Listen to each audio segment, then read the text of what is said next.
आज हम बात करेंगे इंडोमेट्रियोसिस के बारे में। वैसे तो इंडोमेट्रियोसिस एक कॉमन प्रॉब्लम नहीं है, लेकिन फिर भी जिन महिलाओं को ये प्रॉब्लम होती है तो उनमें जो सिम्टम्स होते हैं इंडोमेट्रियोसिस से रिलेटेड, वो उनकी क्वालिटी ऑफ लाइफ को काफ़ी हद तक हैम्पर करते हैं। तो आज हम इसी टॉपिक पे बात करेंगे। इस वीडियो में हम ये जानेंगे कि इंडोमेट्रियोसिस क्या होता है, ये क्यों होता है, इसके सिम्टम्स क्या क्या होते हैं, इसको किस जांच के द्वारा हम डिटेक्ट कर सकते हैं कि किसी भी महिला को इंडोमेट्रियोसिस है अथवा नहीं, इसका ट्रीटमेंट क्या है, इनफर्टिलिटी से इसका रिलेशन क्या है, और अगर किसी महिला को इनफर्टिलिटी विद इंडोमेट्रियोसिस है तो उसको क्या करना चाहिए। इंडोमेट्रियोसिस एक ईस्ट्रोजन डिपेंडेंट डिजीज़ या प्रॉब्लम होती है। जैसे कि किसी भी महिला में पीसीओडी की प्रॉब्लम होती है, फाइब्रॉइड की प्रॉब्लम होती है या इंडोमेट्रियल कैंसर की प्रॉब्लम होती है, तो ये सारी जो प्रॉब्लम्स होती हैं वो ईस्ट्रोजन हार्मोन की अधिकता की वजह से होती हैं। इसी प्रकार जो इंडोमेट्रियोसिस की प्रॉब्लम है वो बॉडी में ईस्ट्रोजन हार्मोन की वजह से होती है। तो जो महिलाएं जिनको इंडोमेट्रियोसिस होता है वो अगर अर्ली एज पे, यंग एज पे जो अनमैरिड लड़कियां होती हैं वो जनरली एक्सट्रीमली पेनफुल पीरियड की प्रॉब्लम की वजह से डॉक्टर के पास जाती हैं, और जो मैरिड रिप्रोडक्टिव एज ग्रुप की महिलाएं होती हैं उनमें एक्सट्रीमली पेनफुल पीरियड के अलावा इनफर्टिलिटी भी एक कॉमन प्रॉब्लम होती है जो कि इंडोमेट्रियोसिस की वजह से होती है। इंडोमेट्रियोसिस क्यों होता है?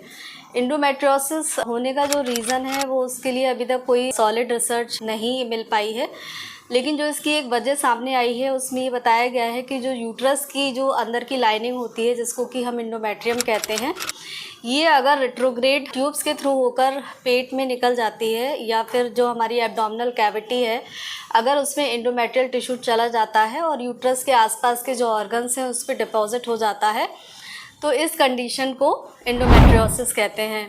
जैसे हर महीने में जब इंडोमेट्रियम होती है वो शेड ऑफ होती है और वेजाइना के थ्रू वो मेंस्ट्रुअल ब्लीडिंग के रूप में हमें पता चल जाता है, लेकिन जो एब्डोमिनल कैविटी के अंदर जो इंडोमेट्रियल टिश्यू होता है और जब उसकी ग्रोथ होती है और पीरियड आने के टाइम पे जब उसमें से ब्लीडिंग होती है तो उस ब्लड के लिए बाहर निकलने का कोई रास्ता नहीं होता और इसकी वजह से वो ब्लड वहीं पर कलेक्ट होता रहता है, जिसकी वजह से बॉडी में एक इन्फ्लेमेटरी रिएक्शन होती है और इसी की वजह से पेशेंट को पीरियड के टाइम पे अत्यधिक पेन होता है। ये जो इंडोमेट्रियल टिश्यू होता है ये ट्यूब से निकलकर जो यूट्रस होता है उसके चारों तरफ के जो ऑर्गन्स होते हैं, जैसे कि आगे पेशाब की थैली होती है, पीछे रेक्टम होता है या फिर साइड में ओवरीज या ट्यूब्स होती हैं, तो कहीं पर भी जाकर डिपॉजिट हो जाते हैं और जहाँ पर ये इंडोमेट्रियल टिश्यू डिपॉजिट होता है उसी के हिसाब से पेशेंट की प्रॉब्लम्स होती हैं और उसी के हिसाब से उनके सिम्टम्स होते हैं।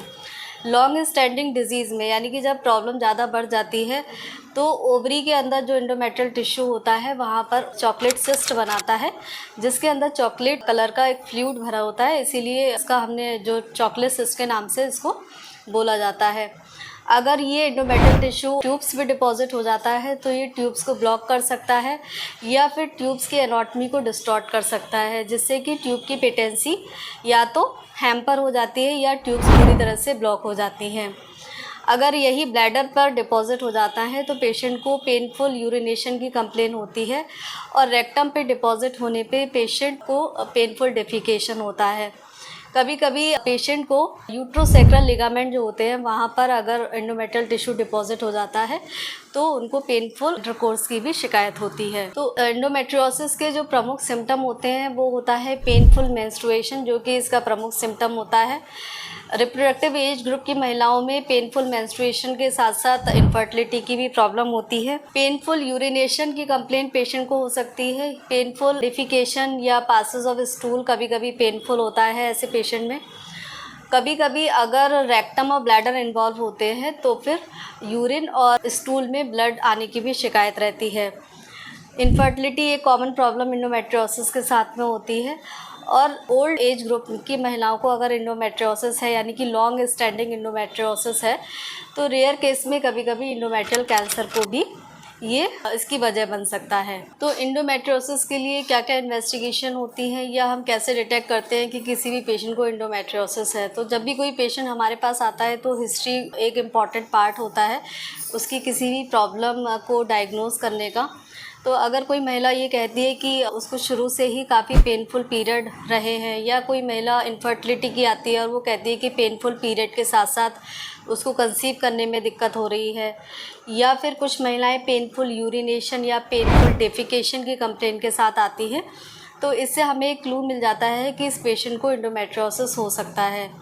फर्दर हम उसका इंटरनल एग्जामिनेशन करके देखते हैं, जिसमें हम उसका पर वेजाइनल एग्जामिनेशन करते हैं।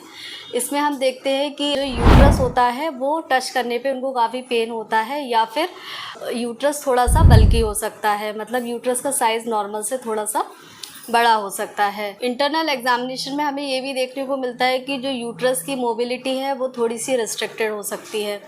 तो हिस्ट्री और इंटरनल एग्जामिनेशन के बेसिस पर काफ़ी हद तक हम डायग्नोसिस एंडोमेट्रियोसिस की बना सकते हैं। इसके अलावा जो टेस्ट किए जाते हैं उसमें अल्ट्रासाउंड किया जाता है महिला का, उसका हम ट्रांसवेजाइनल सोनोग्राफी करके देखते हैं। लेकिन ट्रांसवेजाइनल सोनोग्राफी से जो लेट स्टेज एंडोमेट्रियोसिस होता है उसी को हम डिटेक्ट कर सकते हैं। जैसे कि अगर ग्रेड 3 या ग्रेड 4 एंडोमेट्रियोसिस है, पेशेंट को चॉकलेट सिस्ट बने हुए हैं, तो उनको हम अल्ट्रासाउंड के द्वारा डिटेक्ट कर सकते हैं। अगर हमें mild to minimal disease endometriosis की डिटेक्ट करनी है तो एमआरआई उसका एक अच्छा, अल्ट्रासाउंड का एक अच्छा विकल्प हो सकता है। एमआरआई में हमें जो टिश्यू में सटल चेंजेस होते हैं एंडोमेट्रियोसिस की वजह से, वो हम डिटेक्ट कर सकते हैं, और अर्ली स्टेज एंडोमेट्रियोसिस को हम एमआरआई के द्वारा देख सकते हैं। जो गोल्ड स्टैंडर्ड टेस्ट होता है एंडोमेट्रियोसिस का देखने का, वो लैप्रोस्कोपी होता है।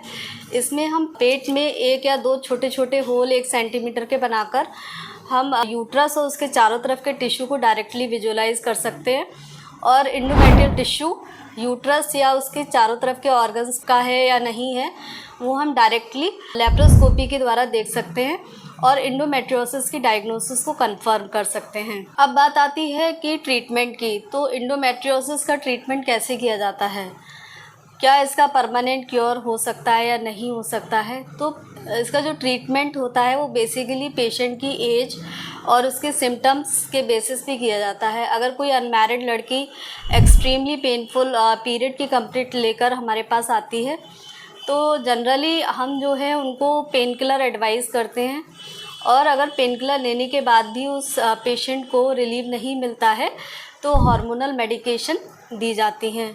हार्मोनल मेडिकेशन में हम ओरल कॉन्ट्रासेप्टिव पिल देते हैं, इसके अलावा डायनोजेस्ट देते हैं जो कि एक हार्मोन होता है, और इसके अलावा अगर इनसे भी रिलीफ नहीं मिलता है तो GnRH एगोनिस्ट के इंजेक्शन 3 से 6 महीने के लिए ऐसे पेशेंट को दिए जाते हैं, जिससे कि उनकी एंडोमेट्रियम की जो ग्रोथ है वो सप्रेस हो जाती है और पेशेंट को सिम्टम से रिलीफ मिल जाता है। एक्सट्रीमली पेनफुल पीरियड में मेडिकेशन के अलावा कुछ जनरल एडवाइस भी हम पेशेंट को करते हैं। जैसे कि पेशेंट को एडवाइस दी जाती है कि बहुत ज़्यादा एक्सर्शनल एक्टिविटीज़ जैसे कि एक्सरसाइज वगैरह उनको नहीं करना है।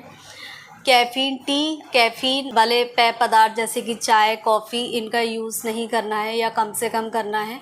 जंक फूड, मिर्च मसाले इत्यादि का भी प्रयोग करने को मना किया जाता है। इस टाइम पर जब पेशेंट को बहुत ज़्यादा पेन हो रहा होता है तो उनको रेस्ट की एडवाइस दी जाती है।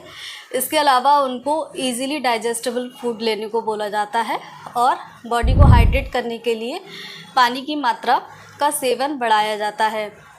पेशेंट जो है ऐसी कंडीशन में जब बहुत ज़्यादा पेन हो रहा होता है तो हॉट वाटर बैग का यूज़ भी कर सकते हैं, जिससे कि वो अपने लोअर एब्डोमेन या फिर बैक की सिकाई कर सकते हैं। जो रिप्रोडक्टिव एज ग्रुप की महिलाएं आती हैं उनकी जो जनरली कंप्लेन एंडोमेट्रियोसिस की वजह से होती है वो होती है कि उनको पेनफुल मेंसेस के अलावा कंसीव करने में दिक्कत हो रही होती है।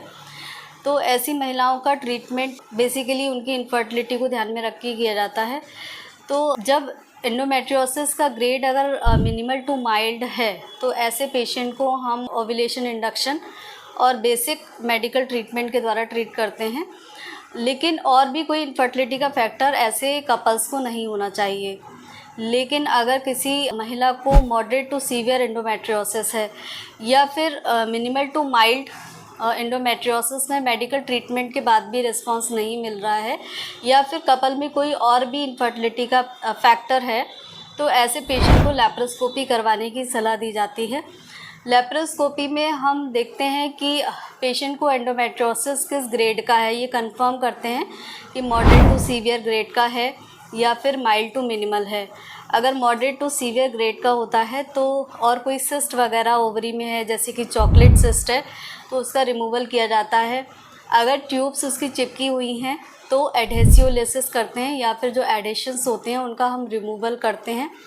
इसके अलावा जो ट्यूब और ओवरी का जो नॉर्मल रिलेशन है उसको मेंटेन करने की कोशिश की जाती है, ताकि जो एग का पिकअप ट्यूब में इजीली हो सके और एंडोमेट्रियोसिस, जितना विजिबल एंडोमेट्रियोसिस है उसको रिमूव कर दिया जाता है। ट्यूब की पेटेंसी भी हम लैप्रोस्कोपी के दौरान चेक कर सकते हैं कि ट्यूब्स खुले हुए हैं कि नहीं हैं। तो laparoscopy test moderate to severe endometriosis के पेशेंट में गोल्ड स्टैंडर्ड होता है। लैप्रोस्कोपी करने के बाद पेशेंट को 1-2 महीने के लिए GnRH एगोनिस्ट का इंजेक्शन देते हैं, और उसके बाद उसकी कंडीशन देखते हुए हम ओव्यूलेशन इंडक्शन या फिर IVF के लिए जा सकते हैं। ऐसी महिलाएं जो कि 40 to 45 ईयर या 50 ईयर की हैं और एंडोमेट्रियोसिस की वजह से उनको काफ़ी पेनफुल या फिर हैवी पीरियड हो रहा है, तो ऐसी महिलाओं का ट्रीटमेंट, अगर उनको माइल्ड एंडोमेट्रियोसिस के सिम्टम्स हैं तो मेडिकल या हार्मोनल ट्रीटमेंट के द्वारा उनको ट्रीट किया जाता है। लेकिन ऐसी महिलाओं को अगर हैवी मेंसेस या पेनफुल मेंसेस हो रहे होते हैं, या मॉडरेट टू सीवियर ग्रेड का एंडोमेट्रियोसिस है, या फिर मेडिकल ट्रीटमेंट के द्वारा उनको रिलीफ नहीं मिल रहा है, तो ऐसी महिलाओं को हम सर्जरी एडवाइस करते हैं।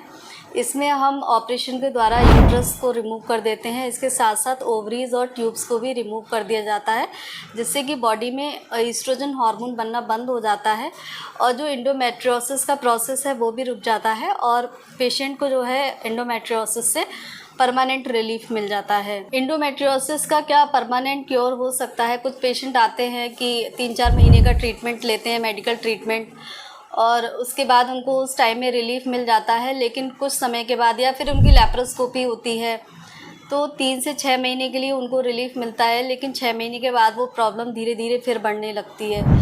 तो कुछ पेशेंट का सवाल होता है कि क्या एंडोमेट्रियोसिस का परमानेंट क्योर है कि नहीं है।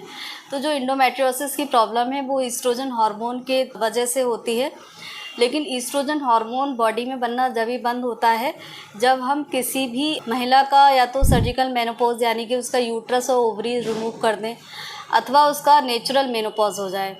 तो इन दोनों ही कंडीशन में ईस्ट्रोजन हार्मोन बनना हमेशा के लिए बंद हो जाता है और एंडोमेट्रियोसिस का परमानेंट क्योर हो जाता है। लेकिन मेनोपॉज से पहले या फिर सर्जरी से पहले ईस्ट्रोजन हार्मोन बनता रहता है, तो मरीजों को लगातार दवाइयों की ज़रूरत पड़ सकती है, जिसमें कि पेन किलर दवाइयाँ हो सकती हैं, या फिर हार्मोनल ट्रीटमेंट हो सकता है, या फिर लैप्रोस्कोपी द्वारा उनकी सर्जरी या रिमूवल ऑफ एंडोमेट्रियोसिस होता है।